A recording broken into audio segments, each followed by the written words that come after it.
Kumustahin natin ang magiging lagay ng panahon? Makakapanayam natin live si Daniel Villamil, weather specialist mula sa Pag-asa. Magandang umaga, Daniel. Magandang umaga, Susan, at sa ating mga tagapakinig dito sa unang huli. Daniel, may umiiral pa bang hangi-amihan sa ilang bahagi ng ating bansa? At kung meron, hanggang kailan pa ito? Opo, sa kasalukuyan patuloy ang pag-iral nitong northeast monsoon o hanging amihan dito sa ilang bahagi ng extreme northern Luzon, particular na sa Batanes at Cabuuan Island. So posible po itong maktagal, most likely sa mga susunod na 2 to 3 days. Naku, matatapos na ang Marso. Kailan inaasahan magsisimula ang tag-init, Daniel? Opo, most likely po within this week ay posible na tayong magsimula or official na magdeklara ng simula ng tag-init o yung dry season. So within this week, possibly? Opo, tama po.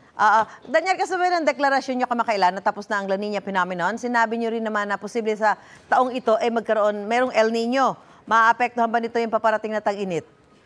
Opo, sa kasalukuyan, simula ngayong Marso hanggang Mayo, nandito tayo sa tinatawag nating neutral na kondisyon ng El Nino at La Nina. So posible po, base po sa ating climate models, ay may mamuo or magsimulang El Nino episode pagdating naman ng Hunyo. Pero sa ngayon po, base po sa ating datos, ito po yung trend natin nakikita. Ngunit wala pa po tayong official na deklarasyon ng El Nino. May namamataan ba kayong sama ng panahon sa labas ng ating PAR o Philippine Area of Responsibility?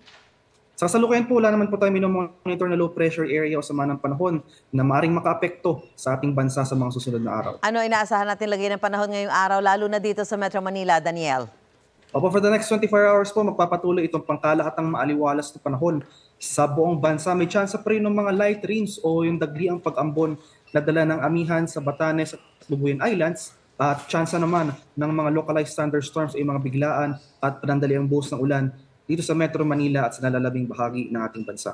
Maraming salamat, Daniel Villamil, weather specialist mula sa Pag-asa.